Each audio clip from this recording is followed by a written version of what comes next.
Déterminons le pH de la solution.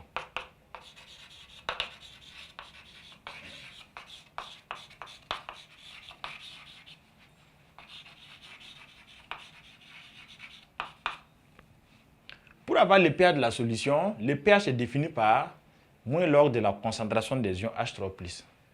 Donc, connaissant le nombre de moles des ions H3+, dans la solution, on avait en tout 10 puissance moins 3 moles. Et lors de la réaction, les ions OH- qui sont dans la solution, là, c'est 5,10 puissance moins 4. Alors, dans le cas des mélanges entre acides forts et bases fortes, il faut comprendre qu'il y a une consommation. Donc, si on reprend l'équation de la réaction, H3 plus OH-, lors de l'équation de la réaction, il y a une consommation. Ça veut dire que les ions H3 consomment les ions OH-. Ça veut dire que ça neutralise pour donner des molécules d'eau à la fin. Donc, si à la fin, dans notre réaction, l'autre fait 10 puissance moins 3 plutôt, l'autre ça fait 5,10 puissance moins 4. Donc, à la fin, il va rester combien de moles d'ion H3 ou d'ion OH- dans la solution. Donc, ici, on a donné 10 puissance moins 3. Et là, ça fait 5,10 puissance moins 4. Pour connaître le nombre de moles d'ion de quel type qui reste à la fin là, on va faire la différence. Donc, quand on fait 10 puissance moins 3 moins 5,10 puissance moins 4, il va vous rester 5,10 puissance moins 4. Donc, dans la solution, il reste 5,10 puissance moins 4 moles d'ion H3 qui va rester. Donc, en comparant les deux réactifs là, donc, il va rester 5,10 puissance moins 4. Donc, je vais reprendre. Ça veut dire que dans ces mélanges-là, il y a 5,10 puissance moins 4 de H3 qui réagissent avec les 5,10 puissance moins 4 de OH-. Et comme lui, c'est 10 puissance moins 3, il va rester combien? Donc, on prend les 10 puissance moins 3 moins ça pour avoir la quantité des ions H3 qui reste à la fin de la réaction. Donc, nous aurons alors, donc pH par définition, ça fait moins log de la concentration des ions H3+. On va chercher d'abord H3+. Or, concentration de H3+ est égale à son nombre de moles divisé par le volume de la solution. Le volume, c'est 1 mélange, donc c'est ce volume total. Et le nombre de moles ici, nous avons la différence, nombre de moles restant, 10 puissance moins 3 moins 5, 10 puissance moins 4.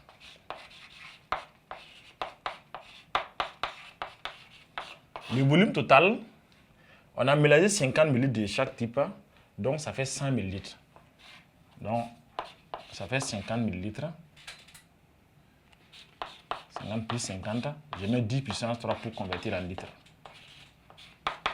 H3 est égal à la concentration des ions H3 ça fait NH3 divisé par volume total.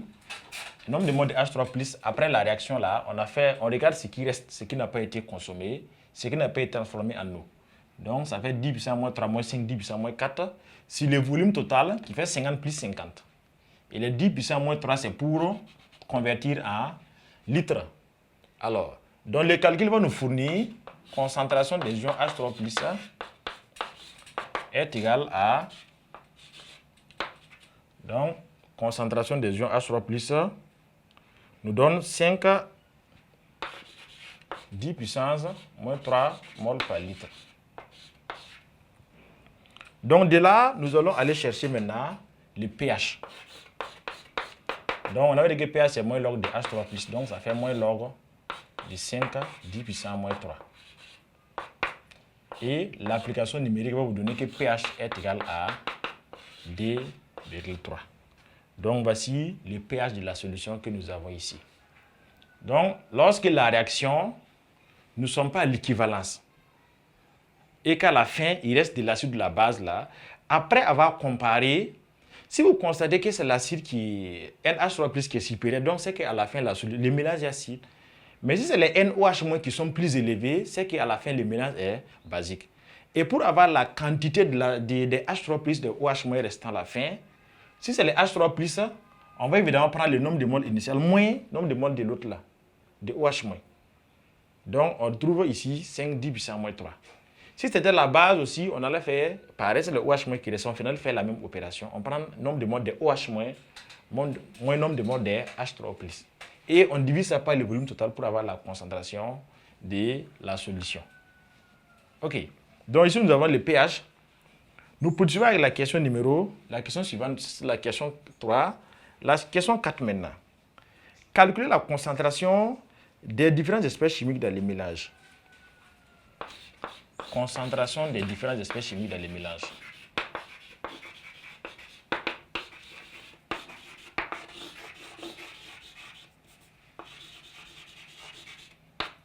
Les différentes espèces chimiques dans les mélanges.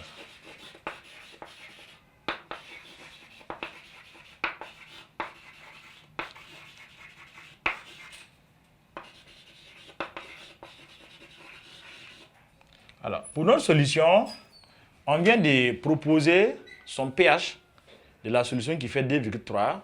Donc, on va reprendre les équations des réactions. On sait que les HCl avec H2O donnent la solution d'acide chlorhydrique H3 plus Cl-. On sait que les NaOH, c'est celle même qui donne la solution d'hydroxyde de sodium qui est Na plus OH-. Voilà. On peut éventuellement ajouter l'équation d'autoprotolyse de l'eau.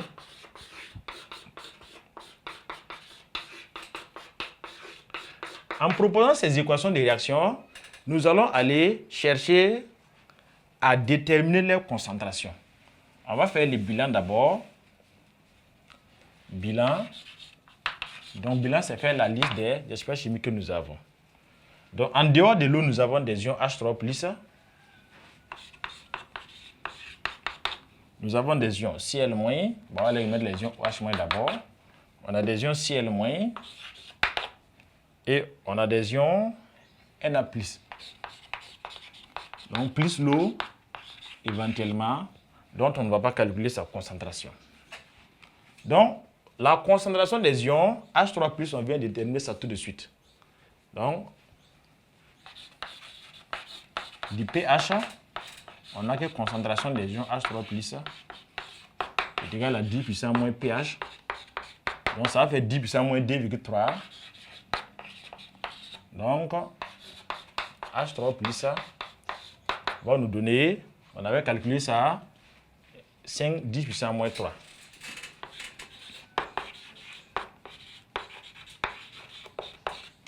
Après, nous passons à la concentration des ions OH-. Pour la concentration des ions OH-, on va aller du Ke, du produit unique de l'eau.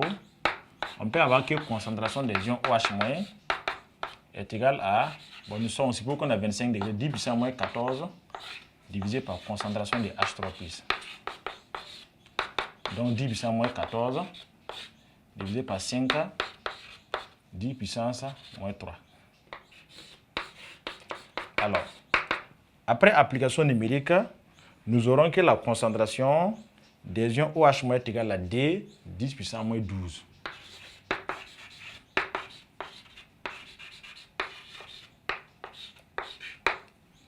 Donc, il reste les ions Cl- et Na+. Pour les ions Cl-, dans le cas, comme ils n'ont pas participé à la réaction, on avait décrit lors du cours que c'était des ions spectateurs, comme l'ion Na+.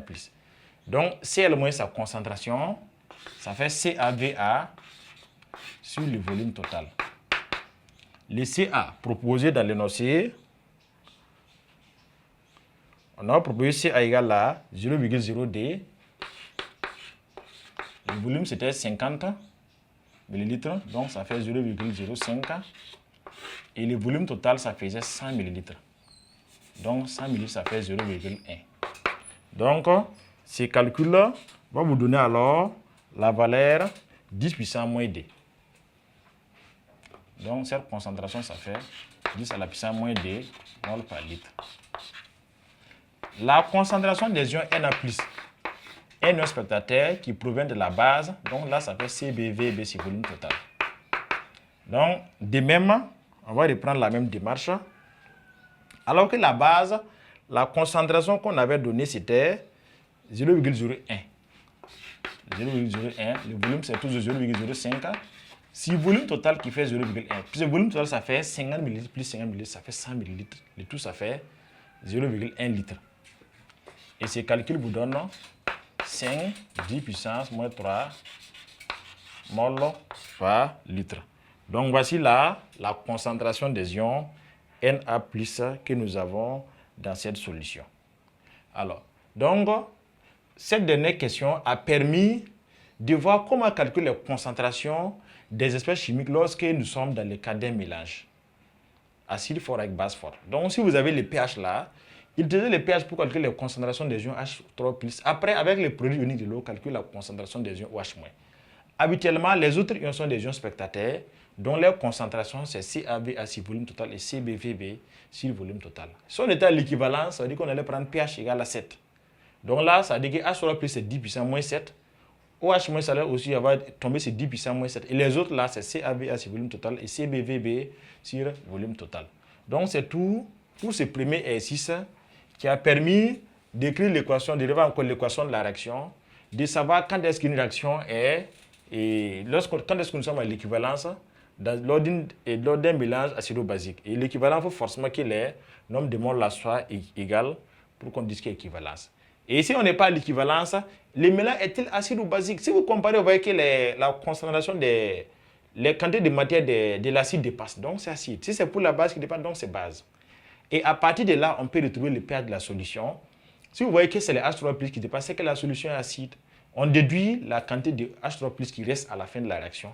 Et si cette base, on peut retrouver le pH. On calcule sa concentration puis le pH. À la question 4, c'est tout. Vraiment, comment arriver à calculer les concentrations de toutes les espèces chimiques dans une solution lorsqu'on a fait les mélanges. Nous allons passer maintenant à l'exercice numéro 2, qui est encore un cas similaire où nous allons passer par les équations des réactions et ensuite voir autre question.